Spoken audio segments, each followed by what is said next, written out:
일반적으로 애국가는 윤치호 작사, 또 안익태 작곡으로 알려져 있습니다. 그런데 올해 2012년 우리 광복절 직후에 흥사단에서 애국가 작사자는 안창호다라는 주장을 다시 내놓았습니다. 애국가 작사자를 놓고 이 윤치호설과 안창호설이 충돌한 것은 이번이 처음이 아닌데요. 1998년 국가상직연구회가 주최한 애국가 작사자 규명 토론회에서도 이 윤치호설과 안창호설이 한번 붙은 적이 있습니다. 흥사단에서는 안창호 선생의 비서실장을 지낸 애국지사 구익균 옹이 애국가 작사자는 자신이라고 말했다는 그 안창호 선생의 증언, 또 여러 독립지사들의 증언을 채록한 자료들을 공개하면서 안창호설의 근거로 삼았는데요. 사실 역사적으로는 윤치호설을 증명할 수 있는 근거들이 사실은 훨씬 더 많습니다. 아마도 사람들의 마음에 이 윤치호의 친일 행각 때문에 애국가 작사자를 윤치호로 인정하는 것을 좀 불편하게 생각하는 마음들이 있습니다. 가슴 아픈 사실이지만 1943년 말에 윤치호가 이광수와 함께 학도병 권유 기고문을 신문에 사실 기재했습니다. 이것이 대표적인 윤치호의 친일 행각으로 자리 잡게 되었는데요. 참 안타까운 일이죠. 역사적인 평가가 예민한 부분이지만은 사실 윤치호가 조선 독립을 위해서 많은 수고를 했던 것도 역시 부인하기 어려운 사실입니다. 그는 대표적인 근대적인 지식인이었고요.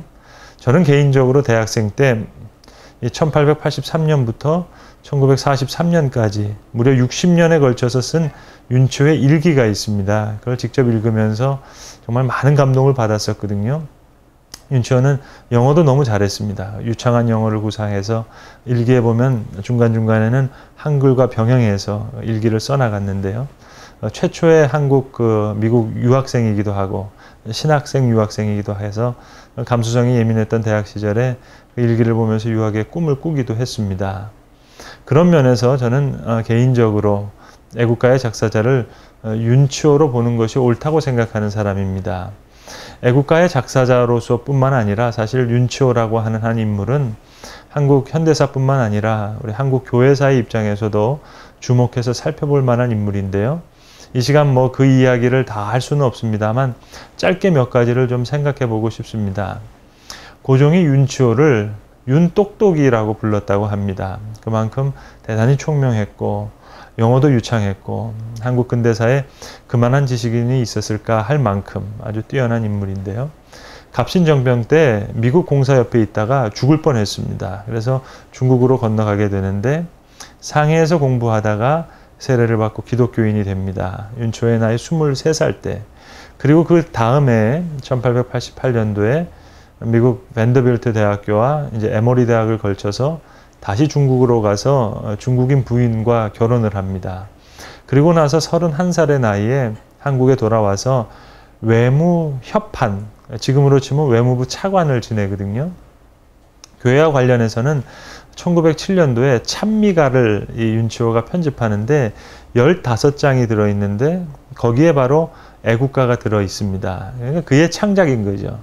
곡조는 처음에는 지금 안익태의 곡이 아니라 스코틀랜드의 민요에다가 지금의 가사, 동해물과 백두산, 무궁화, 삼천리, 화려강산, 나라 사랑의 이미지를 깊이 심어준 그 윤치호입니다.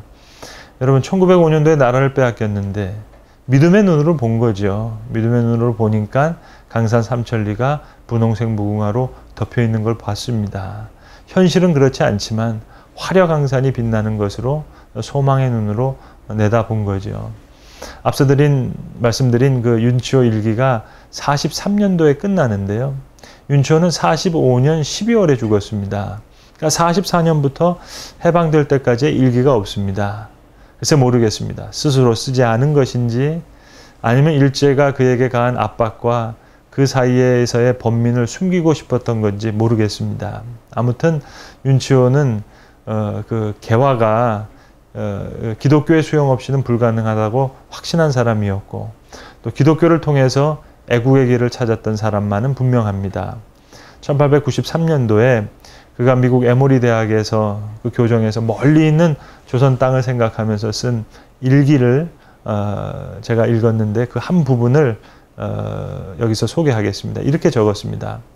아무쪼록 하늘이 도와 우리나라가 기독교국이 되기를 비노라. 이 나라를 위하나 일신 사업을 위하나 선교 곧 기독교 전파의 힘을 다 기울여서 위로는 구세주의 공덕을 갚고 아래로는 내 행복 또 온전히 하는 것이 나의 대망이로다. 이어서 그는 말합니다. 곧 시간이 지나면 조선도 다른 나라 사람들과 마찬가지로 문명한 나라가 될 것입니다. 오늘의 세대가 당하던 예속의 아픔을 웃음으로 회고할 날이 올 것입니다. 그렇습니다. 이 모든 꿈은 이루어질 날이 꼭 올 것입니다. 이 달라진 조선의 모습을 보기 위하여 100년 후에 그날 내 다시 조선에 되돌아오고 싶구나. 만일 조선이 그런 것을 못하면 러시아나 영국 혹은 일본과 같은 다른 나라가 들어와서 할 것입니다. 그렇게 기록하고 있습니다. 다시 말하면 기독교는 일본과 영국과 러시아와 같은 나라들이 우리나라에게 하는 것만큼의 큰 일을 해낼 수 있다는 그런 말 아니겠습니까? 그러니까 기독교밖에는 한국을 구할 길이 없다는 확신으로 살다가 윤초회가 그런 글을 남겼습니다. 여러분 그런 윤초회 글을 이제 2012년 오늘에 와서 다시 생각해 봅니다. 사실 많은 부끄러운 모습으로 한국교회가 사회로부터 질타를 받고 있는 오늘의 현실을 생각해 볼 때 윤치호가 바라보고 믿음의 눈으로 생각했던 그러한 묵시가 오늘날 우리에게도 다시 필요한 것이 아닌가 생각해 보게 되는 것입니다. 애국가를 부르면서 든 짧은 생각을 이렇게 여러분과 함께 나누고 싶습니다.